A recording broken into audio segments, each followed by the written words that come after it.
soul had not helped to make the place popular. Isolated among strange influences, Lavinia was fond of wild and grandiose daydreams and singular occupations.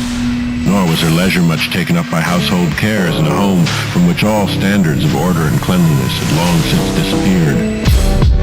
There was a hideous screaming which echoed above even the hill noises and the dogs barking on the night Wilbur was born, but no known doctor or midwife presided at his coming. Neighbors knew nothing of him till a week afterward, when old Whately drove his sleigh through the snow into Dunwich village and discoursed incoherently to the group of loungers at Osborne's general store. There seemed to be a change in the old man, an added element of furtiveness in the clouded brain which subtly transformed him from an object to a subject of fear, though he was not one to be perturbed by any common family event.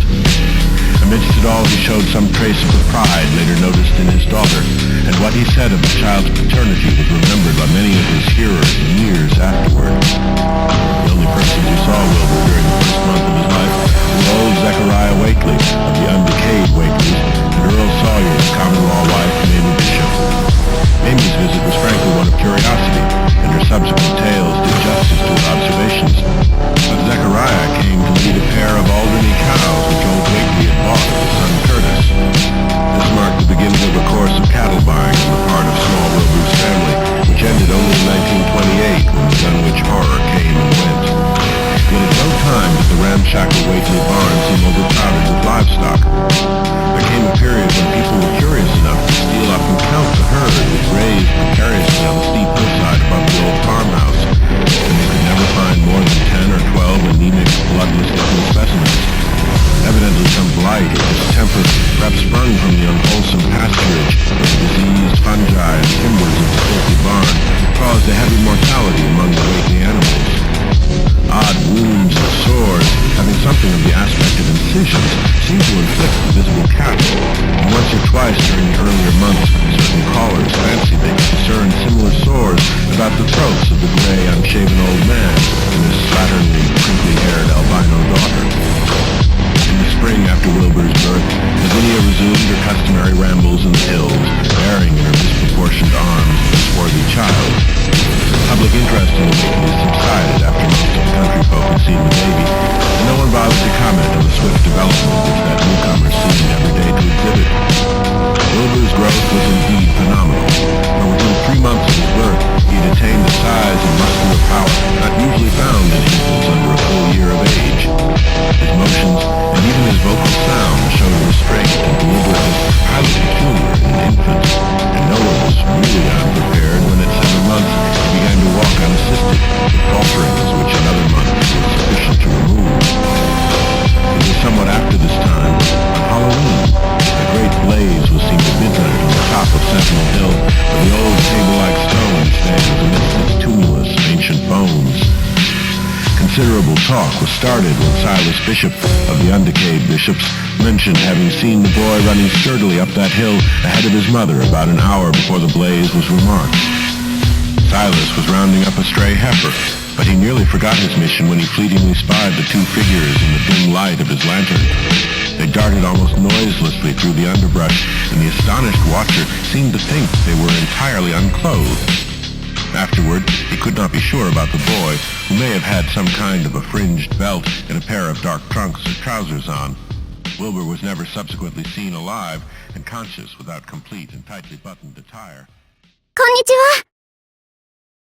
私、アビゲイル。アビゲイル・ウィリアムズ。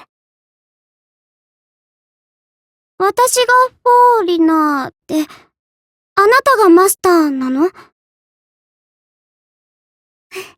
よければアビーって呼んでくださいな。すぐお友達になれると思うわ。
Shower